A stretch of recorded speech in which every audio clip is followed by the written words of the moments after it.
हरिओम। स्वागत है आपका मेरे YouTube चैनल ज्ञान दर्शन में। आज हम बात करेंगे भिन्न भिन्न ग्रंथों के आधार पर योग की परिभाषाओं के बारे में। योग की जितनी भी महत्वपूर्ण परिभाषाएं हैं उनके विषय में हम आज बात करेंगे। योग का जीवन के क्षेत्रों पर क्या क्या प्रभाव पड़ता है और योग का जीवन में क्या क्या उपयोग है, इन सभी महत्वपूर्ण विषयों पर आज हम चर्चा करेंगे। सबसे पहले देखते हैं योग की परिभाषाएं। योग सूत्र के अनुसार योग सूत्र के रचनाकार महर्षि पतंजलि माने जाते हैं।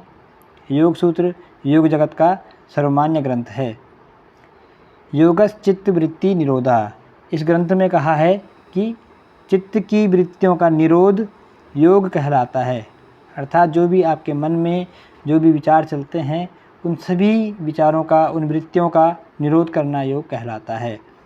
हठयोग प्रदीपिका के अनुसार, हठयोग प्रदीपिका के रचनाकार स्वामी स्वात्माराम जी हैं और वह कहते हैं तत्समं च द्वयोरेक्यम जीवात्मा परमात्मनोः प्रनष्ट सर्व संकल्पः समाधि सोभिधीयते। हठयोग के आदि प्रवक्ता भगवान शिव हैं और हठयोग के ग्रंथ हठयोग प्रदीपिका में स्वामी स्वात्माराम जी कहते हैं कि जब जीवात्मा और परमात्मा का मिलन होता है, जीवात्मा और परमात्मा का मिलन, और प्रनष्ट सर्व संकल्प, और मन का जो कार्य है संकल्प करना, विकल्प करना, और उन सभी संकल्प विकल्पों का जब मन त्याग कर देता है तो उस अवस्था में समाधि की प्राप्ति होती है। तो समाधि भी योग है। महर्षि पतंजलि और महर्षि वेदव्यास जी ने समाधि को योग पक्ष में स्वीकार किया है।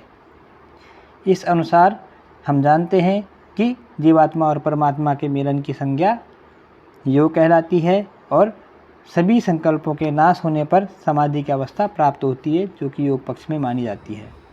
आगे देखते हैं। श्रीमद् भगवद गीता के अनुसार, श्रीमद् भगवद गीता श्री कृष्ण और अर्जुन के संवाद के रूप में है, जिसमें श्री कृष्ण अर्जुन से कहते हैं कि योगस्थः कुरु कर्माणि संगम त्यक्त्वा धनंजया सिद्ध सिद्ध्यो समो भूत्वा समत्वम योग उच्यते। अर्थात यहाँ पर 3-4 बातें हैं।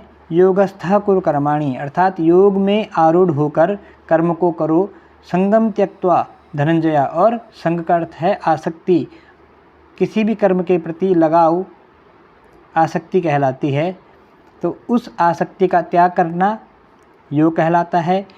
संग का त्याग कर सिद्ध सिद्ध्यो समो भूत्वा, सिद्धि में और असिद्धि में दोनों ही भावों में समान रहना, समत्वम योग उच्यते, समत्व ही योग कहलाता है। तो यहाँ पर मुख्य बातें हैं संग का त्याग करना, सिद्धि और असिद्धि में समान भाव, और योगस्थः कुरु कर्माणि, योग में आरूढ़ होकर कर्म करना, समत्व ही योग कहलाता है। अर्थात इस परिभाषा में भगवान श्री कृष्ण कहते हैं कि समत्व ही योग कहलाता है। दूसरा, श्रीमद् भगवद गीता के अनुसार दूसरे अध्याय के 50वां यह श्लोक है, यह 48वां था। इसमें कहते हैं कि बुद्धि युक्तो जहातीहा उभे सुकृत दुष्कृते तस्माद् योगाय युजस्व योगः कर्मसु कौशलम। बुद्धि युक्त मनुष्य, बुद्धि युक्तो जहातीहा उभे सुकृत दुष्कृते, सुकृत कर्म अर्थात शुभ कर्म और दुष्कृत अर्थात दुष्कर्म, जो सुकृत हैं अर्थात शुभ कर्म जो पुण्य कर्म है, और दुष्कृत अर्थात जो पाप कर्म है, उन दोनों को ही क्या करता है, इस लोक में त्याग देता है। तस्माद् योगाय युजस्व योगः कर्मसु कौशलम, इसके अनुसार क्या है, कर्मों की कुशलता ही योग कहलाती है। योगः कर्मसु कौशलम, ऐसे कर्म जिसमें सुकृत और दुष्कृत का त्याग किया जाता है। सुकृत और दुष्कृत के भावों का त्याग करके जो भी कर्म किए जाते हैं वह कुशल कर्म कहलाते हैं, और उन कर्मों को करना ही कुशलता है, कर्मों की कुशलता, और कर्मों की कुशलता ही क्या कहलाता है, योग कहलाता है। आगे देखते हैं। तम विद्याद दुख संयोग वियोगम योग संगीतम, योग कैसा है, दुख के संयोग से जिसका वियोग है, ऐसी संज्ञा वाला योग कहलाता है। सनिश्चयेन योक्तव्यो योगो निर्विण्ण चेतसा, ऐसे योग को धैर्यपूर्वक निश्चित चित्त से आराम से करना चाहिए, ऐसा हमारा कर्तव्य है। इससे क्या होता है, आप सभी दुखों से पार होंगे, ऐसी अवस्था, और धैर्य युक्त इसको साधन करना है, अर्थात इसमें कोई जल्दीबाजी नहीं करनी है। यह परिभाषा 3 परिभाषा श्रीमद् भगवद गीता के अनुसार दी गई हैं। आगे देखेंगे महोपनिषद के अनुसार यहाँ पर बताया गया है कि मनः प्रशमनोपायो योग इत्यभिधीयते, अर्थात मन के प्रशमन अर्थात मन के निराकरण का जो उपाय है उसे योग कहते हैं, योग नाम से जानते हैं। मन को संयमित करना, मन को वश में करना आदि जिस प्रकार से भी हम योग को प्राप्त कर सकते हैं, मन को अपने व्यवस्थित कर सकते हैं या अपने अनुकूल कर सकते हैं, उसे योग कहते हैं। आगे देखेंगे याज्ञवल्क्य स्मृति में क्या बताया गया है कि संयोग योग इत्युक्तो जीवात्मा परमात्मने। यहाँ पर भी कहा गया है कि जीवात्मा और परमात्मा का जो मिलन है वह योग कहलाता है। संयोग, जीवात्मा और परमात्मा का मिलन योग कहलाता है। कैवल्योपनिषद कैवल्योपनिषद में कहा गया है कि श्रद्धा भक्ति ध्यान योगाद्विहि, अर्थात श्रद्धा भक्ति और ध्यान के द्वारा योग की प्राप्ति की जाती है। सांख्य दर्शन में कहा गया है युम प्रकृत्यो वियोगेपि योग इत्यभिधीयते। यहाँ पर युम भी कर सकते हैं, तो युम प्रकृत्यो वियोगेपि योग इत्यभिधीयते, अर्थात प्रकृति से वियोग हो जाना योग कहलाता है। और किससे? प्रकृति से वियोग होना, प्रकृति से वियोग और पुरुष से संयोग। जो सांख्य दर्शन है इसमें 2 तत्व माने जाते हैं। पहला तत्व है प्रकृति जो मुख्य तत्व है, और दूसरा है पुरुष। तो पुरुष को यहाँ पर असंग निर्लेप अर्थात शुद्ध स्वरूप माना जाता है। इस अवस्था को प्राप्त करना क्या कहलाता है? योग कहलाता है। और प्रकृति अर्थात इस जगत के सभी जो भी आपको दिखाई देते हैं, जो भी वस्तु आदि हैं, इन सभी को हम प्रकृति के अंतर्गत ही मानते हैं। तो प्रकृति से वियोग हो जाना ही चेतनता को प्राप्त करना है। इसके लिए जो विधियां बताई गई हैं सांख्य के अनुसार वह क्या है? योग है, योग के अंतर्गत आती हैं। आगे देखेंगे योग शिखोपनिषद के अनुसार। योग शिखोपनिषद में कहा गया है योपान प्राण योरेक्यम स्वरजो रेतसोस्तथा सूर्या चंद्र मसूर योगो जीवात्म परमात्मने, अर्थात पान, यहाँ पर पान कहा गया है, यो अपान, अपान और प्राण की एकता, अपान और प्राण की एकता, स्वरजो रेतसोस्तथा अर्थात रजस तत्व और रेतस तत्व प्लस रेतस, रजस और रेतस तत्व, इन दोनों का मिलन अर्थात अपान और प्राण की एकता और रज और रेतस का ऐक्य, सूर्य और चंद्र का ऐक्य, सूर्य अर्थात पिंगला और चंद्र अर्थात ईड़ा, इन दोनों नाड़ियों का ऐक्य हो जाना और जीवात्मा और परमात्मा के मिलन की संज्ञा भी योग कहलाता है। एवं तु द्वंद्व जालस्य संयोगो योग उच्यते, अर्थात सभी प्रकार का जो भी द्वैत भाव है उसका संयोग हो जाना योग कहलाता है, जिसमें कि अपान और प्राण की एकता, रजस और रेतस का ऐक्य, सूर्य और चंद्र का एक हो जाना, जीवात्मा और परमात्मा के मिलन की अवस्था, ऐसी अवस्था योग कहलाती है। सभी प्रकार के द्वंद्व जाल, जितने भी द्वंद्व जाल द्वैत भाव मन में है, उन सभी का एक हो जाना। अथ योग शिखाम वक्षे सर्वज्ञानेषु चोत्तमा, इस प्रकार का जो ज्ञान है वह योग कहलाता है। सभी ज्ञानों से यह ज्ञान उत्तम कहलाता है। आगे देखेंगे मैत्रायणी उपनिषद के अनुसार। इस उपनिषद में कहा गया है कि एकत्वम प्राण मनसो इंद्रियाणाम तथैव च सर्वभाव पदयागो योग इत्यभिधीयते, अर्थात एकत्वम प्राण मनसो, प्राण का और मन का ऐक्य हो जाना, इंद्रियाणाम तथैव च, और इंद्रियों का भी, किसके साथ में? प्राण का, मन का और इंद्रियों का ऐक्य हो जाना, सर्वभाव पदयागो योग इत्यभिधीयते, सभी प्रकार के जो भाव हैं उनका ऐक्य हो जाना, जिसे हम क्या कहते हैं? एक तो होता है द्वैत भाव और ये हो गया अद्वैत भाव। जब सभी भाव एक परमात्मा के चेतनता रूप में हम स्वीकार करते हैं, हम महसूस करते हैं, अनुभव करते हैं, उस अवस्था को योग कहा गया है। योग वशिष्ठ के अनुसार संसार सागर से पार होने की युक्ति योग कहलाती है। यहाँ पर श्री वशिष्ठ मुनि का और श्री राम जी का संवाद है। वह कहते हैं कि संसार सागर से जो पार होने की जो कला है, जो युक्ति है, वह योग कहलाती है। कठोपनिषद के अनुसार, कठोपनिषद में यम और नचिकेता का संवाद है। नचिकेता,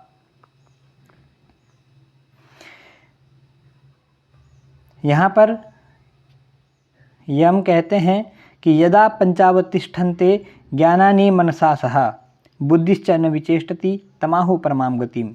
अर्थात जब पंच जो ज्ञानेंद्रियां हैं, ज्ञानानि, पंच ज्ञानानि जब क्या करती है, मन के साथ में एकाकार हो जाती हैं, और बुद्धि न विचेष्टति, बुद्धिश्च न विचेष्टति, अर्थात बुद्धि क्या करती है, चेष्टा रहित हो जाती है। ऐसी स्थिति परम गति कहलाती है। ताम योगमिति मन्यते स्थिरमिंद्रिय धारणा अग्रमतस्तदा भवति योगो ही प्रभवाप्ययो। यहाँ पर माँ है, यहाँ पर भा कर दें से प्रभवाप्ययो। ताम योगमिति मन्यते स्थिरमिंद्रिय धारणा, चित्त की ऐसी अवस्था जिसमें क्या हो, ज्ञान इंद्रियों का और मन का एक क्या हो, ठीक है, और बुद्धि कैसी हो, चेष्टा रहित हो। ऐसी स्थिति में निश्चल रहना, धारणा जो निश्चल हो, ऐसी धारणा योग कहलाती है। अग्रमतस्तता भवति योगो ही प्रभवाप्यो, ऐसी धारणा हमेशा चित्त में बनी रहे। यह योग कैसा है, यह योग थोड़ा चंचल सा है, जो कि बिना अभ्यास के पूर्ण रूप से नहीं हो पाता है। इसके लिए अभ्यास और वैराग्य होना आवश्यक है। बिना अभ्यास और वैराग्य के योग में क्या होता है, कभी अच्छी स्थिति होती है और कभी स्थिति से मनुष्य गिरता है। इसके लिए परिपक्व अभ्यास आवश्यक है। वेदांत के अनुसार जीव और आत्मा के मिलन की संज्ञा योग है। वेदांत के अनुसार क्या है, जीव और आत्मा के मिलन की अवस्था योग कहलाती है। वैशेषिक दर्शन जिसके रचयिता महर्षि कणाद हैं, वह कहते हैं कि तदनारंभ आत्मस्य मनसि शरीरस्य दुखाभाव संयोगः, अर्थात आत्मा का, मन का और शरीर के जो दुखों का अभाव है, वह क्या है, संयोग है। इसी को योग कहते हैं। ऐसा जो संयोग है जिसमें क्या हो जाता है, आत्मा का, मन का और शरीर का सभी का दुख समाप्त हो जाता है, वह योग कहलाता है। शरीर, मन व आत्मा के स्थिर होने पर दुख का जो अभाव है, वही योग है। गोरक्षनाथ जो कि हठयोग के आचार्य माने जाते हैं, इनके अनुसार क्या है, शिव और शक्ति की मिलन की अवस्था योग कहलाती है। अर्थात भगवान शिव और शक्ति का जो मिलन है, वह योग कहलाता है। हठयोग में से बहुत ही विस्तार से बताया गया है। रांगेय राघव, ये भी एक तंत्र का एक मुख्य ग्रंथ है, जिसमें कहा गया है कि शिव और शक्ति का मिलन योग है। तंत्र शास्त्र, हठयोग, नादयोग आदि के प्रवक्ता भगवान शिव को ही माना जाता है, जिसपे शिव और पार्वती का या फिर शिव और शक्ति का मिलन योग की उच्च अवस्था कहा गया है।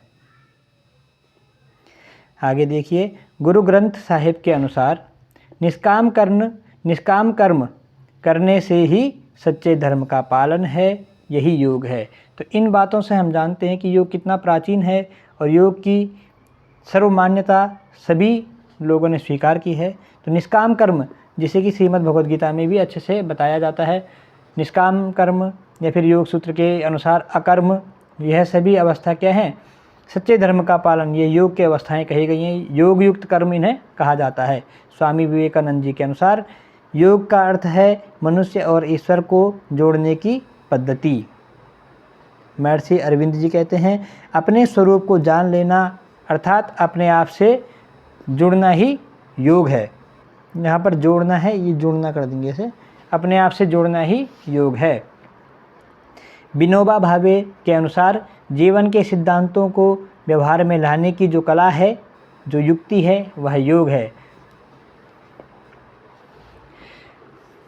आगे देखेंगे, आचार्य पंडित श्री राम शर्मा जी के अनुसार चित्त की चेष्टाओं को बहिर्मुखी बनने से रोककर उन्हें अंतर्मुखी करना। हमारा जो चित्त है, यह बहुत बहिर्मुखी है, इसकी जो वृत्तियाँ हैं ज़्यादा बहिर्मुखी हैं, इन्हें अंतर्मुखी करना तथा आध्यात्मिक चिंतन में लगाना ही वृत्तियों का निरोध कहा जाता है। इसी को योग कहते हैं। तो हमने यहाँ पर विभिन्न जो भी परिभाषाएं थी मुख्य उन पर अभी विचार किया, उनके बारे में पढ़ा। आगे देखेंगे योग का जीवन के भिन्न भिन्न क्षेत्रों पर क्या क्या प्रभाव पड़ता है। तो योग का हमारे संपूर्ण जीवन पर प्रभाव पड़ता है। योग कैसी पद्धति है? योग के माध्यम से क्या है, व्यक्ति अपने जीवन का सर्वांगीण विकास करने में सक्षम होता है। योग के माध्यम से हम अपने जीवन को सभी तरह से सुव्यवस्थित कर सकते हैं और परिपूर्णता का आभास योग से होता है। यहाँ पर कुछ महत्वपूर्ण बिंदु बताए गए हैं कि शारीरिक महत्व। योग से शारीरिक का क्या महत्व है, शरीर का क्या महत्व है। कहा गया है कि न तस्य रोगो न जरा न मृत्यु प्राप्तस्य योगाग्निमयम शरीरम, कि योग युक्त शरीर कैसा होता है कि उससे किसी भी प्रकार का कोई कष्ट नहीं होता। जब योग युक्त शरीर की प्राप्ति हो जाती है, जिसे दिव्य देह कहा जाता है, तो क्या होता है, न तस्य रोगो, सभी प्रकार के रोग नाश हो जाता है, सभी प्रकार के रोगों का नाश हो जाता है और जरा मृत्यु का भय भी नहीं रहता। मानसिक महत्व देखेंगे तो मन की जो भी चिंताएं, जो भी मन के जो रोग हैं, जिसे हम कहते हैं काम क्रोध लोभ मोह आदि, इन सभी का धीरे धीरे समाप्त हो जाता है, क्योंकि योग के द्वारा मनुष्य को ज्ञान की प्राप्ति होती है और मनुष्य का अहंकार भी इससे कम होता है और मानसिक प्रभाव में इसमें बहुत फ़ायदा मिलता है। आर्थिक महत्व हम देखेंगे। योग के माध्यम से आजकल काफ़ी सारे इनकम सोर्स हैं, जिससे कि व्यक्ति अपना आर्थिक स्थिति को सही कर सकता है। वह कहीं पढ़ा सकता है या फिर वो नित्य योग के द्वारा किसी भी जगह जो काम कर रहा है उसको अच्छे से कर सकता है, जिससे कि उसका शरीर मन के साथ साथ वह अपना काम भी सही से करे, जिससे कि उसकी आर्थिक स्थितियाँ सही हों। तो यह आर्थिक महत्व के अंतर्गत आता है। पारिवारिक महत्व, जब मनुष्य खुश होगा और वह स्वस्थ जीवनचर्या का पालन करेगा, स्वस्थ जीवन अपनाएगा, तो इससे क्या होगा, वह बीमार नहीं होगा और वह सुख शांति से परिवार में रहेगा और सभी लोग स्वस्थ रहेंगे।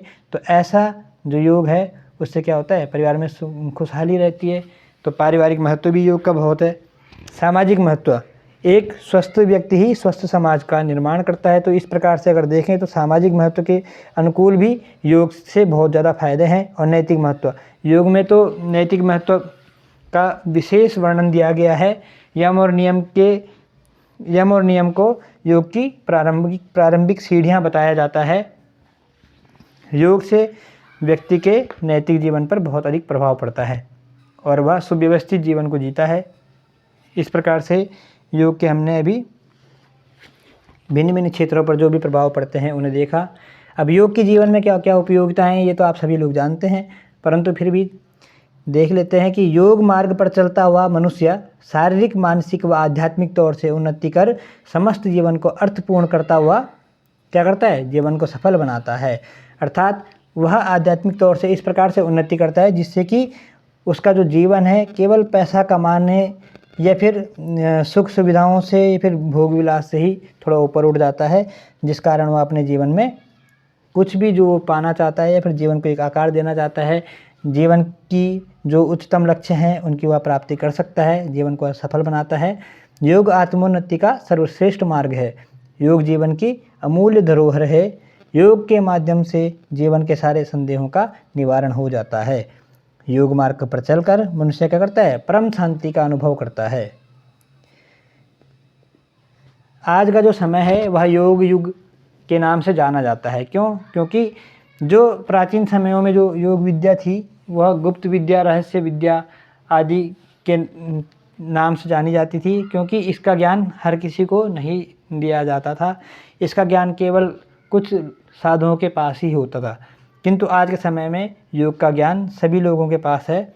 यदि कोई जिज्ञासु योग के विषय में जानना चाहता है तो वह ज्ञान प्राप्त कर सकता है। इस प्रकार से यह आज सर्वसुलभ है। तो मनुष्य क्या है, मनुष्य एकमात्र ऐसा प्राणी है जो अपने जीवन का संपूर्ण विकास करने में सक्षम है। योग के माध्यम से जीवन की वह पूर्णता को प्राप्त कर सकता है। मनुष्य ही सभी प्राणियों की देखभाल करने व जीवन की विविधताओं में जागरूक रहकर अपना तथा सभी प्राणियों का हित करने में सक्षम है, क्योंकि मनुष्य के अंदर वह सभी काबिलियत है कि वह दूसरे जीवों की भी रक्षा कर सकता है और उनका हित भी कर सकता है। योग के माध्यम से हम जीवन को अधिक ऊर्जावान व उपयोगी बना सकते हैं। इस प्रकार से योग का हमारे जीवन में बहुत ज़्यादा महत्व है, बहुत ज़्यादा उपयोग है।